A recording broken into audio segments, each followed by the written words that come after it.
14 गावच नाही, पूर्ण मतदार सगळ्या जनतेने त्यांना असं उचलून ठेवलेलं आहे की या दोन्ही आमदार नामनिशान मिटून टाकणार आहे आणि 23 तारखेला फक्त ही जनता फक्त गुलाल उधळणार बस. महापालिका सुद्धा यामुळे आमची 14 गावातली जनता एवढी खुश आहेत का इथले उमेदवार राजेश मोरे साहेब हे 100% निवडून येणारच आहेत.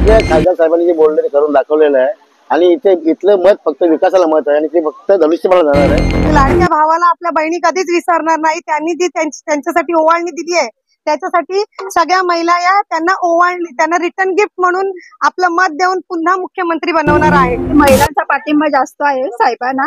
आपले मुख्यमंत्री साहेब आहेत, आमदार खासदार आपला हवाय, त्यामुळे विकास होईल आणि मुख्यमंत्री साहेब आपले परत मुख्यमंत्री होतील. दर्शक बांधवांनो, आपलं पुन्हा एकदा सिद्धेश्वर वार्ता न्यूज मध्ये स्वागत आहे. आता आपण आहोत कल्याण ग्रामीण विधानसभा क्षेत्रामधील जे 14 गाव आहे, 14 गावापैकी नागाव ग्रुप ग्रामपंचायतच्या अंतर्गत जे मतदारसंघ आहे, मतदार केंद्र आहे, त्या ठिकाणी तालुका संघटक शिवसेनेचे तालुका संघटक अर्जुनभाई पाटील, विभाग संघटक भरत काळू भोईर, किसन जाधव साहेब, गणेश जयपालजी असतील, सुखदेव पाटील साहेब, शाखा प्रमुख बबनजी पाटील आपल्या समवेत आहेत. अर्जुनभाई, काय सांगाल? आपलं पुन्हा एकदा सिद्धेश्वर वार्ता न्यूज मध्ये स्वागत आहे. कसं नेतृत्व करताय? तुम्हाला सन्माननीय खासदार डॉक्टर श्रीकांत एकनाथराव शिंदे यांनी 14 गावाचं नेतृत्व दिलेलं आहे आणि लोकसभेचा जसा पाठिंबा मिळतोय तसा विधानसभेला पाठिंबा मिळतोय का? काय सांगाल?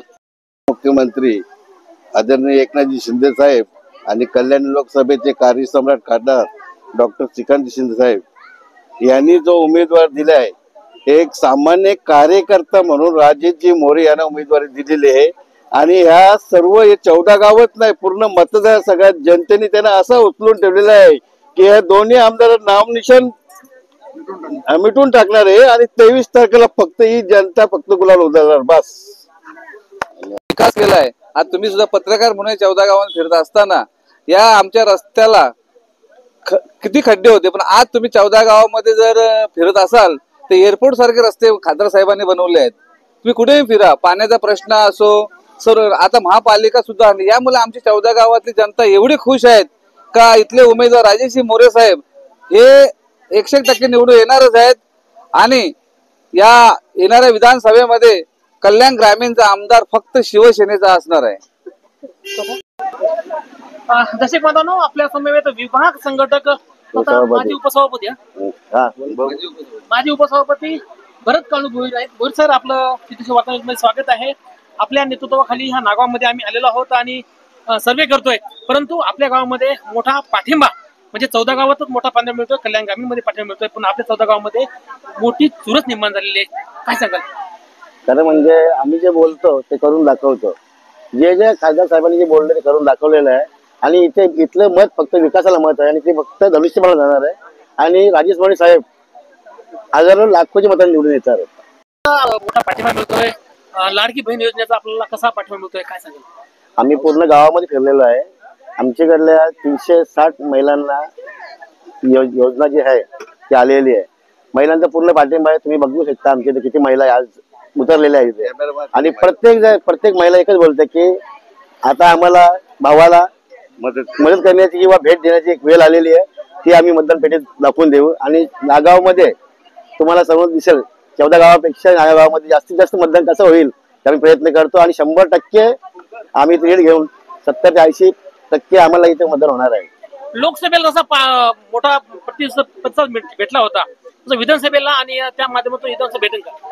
लोकसभेला भेटला होता त्याप्रमाणे त्यापेक्षा जास्तही भेटणार आहे या वेळेला. आता कारण खासदार साहेबांनी सांगितलेलं आहे की जे काही पुढची कामं आहेत ती इथले आपल्या खासदार म्हणून मी आणि आमदार म्हणून राजेश मोरे हे दोघे म्हणून करणार आहोत.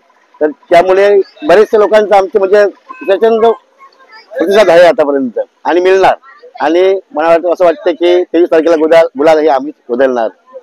लोकसभेमध्ये नागाव गावातून जो बहुमत साहेबांसाठी मतांचा जो पाऊस पडलेला आहे तोच या लोकसभेला या विधानसभेला सुद्धा साहेबांसाठी मतांचा पाऊस पडणार आहे नागाव गावातून आणि आमचं नागाव गाव साहेबांसाठी नेहमीच अग्रेसिव्ह असणार आहे आणि नेहमीच राहणार आहे. जसे कोण आपल्या समोर महिला संघटक जयश्री पाटील आहेत. पाटील मॅम, काय सांगाल? लाडकी बहीण योजना, ह्या लाडक्या बहिणी दिसत आहेत, पाठीमागे बॅकग्राऊंड दिसतो, तुमच्या माध्यमातून कसा प्रतिसाद मिळतो, काय सांगाल? माझ्या मागून जो प्रतिसाद दिसतोय तो माझ्या मागेच दिसतोय. लाडकी बहीण योजनेचा प्रतिसाद आहे तो बघा तुमच्या समोर आहे, इथे लाईव्ह आहे. आणि लाडकी बहीण योजना ही जे मुख्यमंत्री साहेबांनी आपल्या चालू केले, लाडक्या भावाला आपल्या बहिणी कधीच विसरणार नाही. त्यांनी जी त्यांच्यासाठी ओवाळणी दिली आहे त्याच्यासाठी सगळ्या महिला या त्यांना ओवाळणी, त्यांना रिटर्न गिफ्ट म्हणून आपलं मत देऊन पुन्हा मुख्यमंत्री बनवणार आहे. जसे पाहताना आपल्या समवेत उपविभाग संघटक अमृता पाटील आहेत. पाटील मॅम, काय सांगाल? महिलांचा पाठिंबा नागावमध्ये नाही तर 14 गावांमधून खूप मोठा मिळतोय, कल्याण गावांमधून मोठा मिळतोय. कसं याचं साहेबांना मतदानाच्या माध्यमातून काय हे करणार आहे? साहेबांनी आपल्यासाठी मुख्यमंत्री कन्या योजना काढली आणि किसान योजना काढली. अशा अनेक योजना साहेबांनी काढल्या, त्याच्यामुळे महिलांचा पाठिंबा जास्त आहे साहेबांना. आपले मुख्यमंत्री साहेब आहेत, आमदार खासदार आपलाच हवाय, त्यामुळे विकास होईल आणि मुख्यमंत्री साहेब आपले परत मुख्यमंत्री होतील. ह्या होत्या जयश्रीजी पाटील, अमृता पाटील मॅम, मगाशीच अर्जुनभाई पाटील असतील, सुषाताई पाटील साहेब मॅम असतील किंवा भरतजी काळू भोईर साहेब असतील, गणेश जयपाल साहेब यांनी जी प्रतिक्रिया दिली ही प्रतिक्रिया म्हणजे विजय भव असा त्यांनी ह्या 14 गावातून आशीर्वाद सुद्धा दिलेला आहे सन्माननीय राजेश मोरे यांना. आता लाडक्या बहीण योजना असतील किंवा श्रावणबाळ योजना असतील किंवा इतर विविध योजना या महिलांनी या ठिकाणी राबवलेल्या आहेत. परंतु आता राजेश मोरे यांना कितपत याचा फायदा होतो आणि राजेश मोरे पुढे विधानसभेवरती पोहोचतील का हे पाहणं तितकंच महत्वाचं ठरू शकणार आहे. कॅमेरामॅन श्रीनाथ सोबत मी बालासाहेब कांबळे, सिद्धेश्वर वार्ता न्यूज, 14 गाव, नागाव.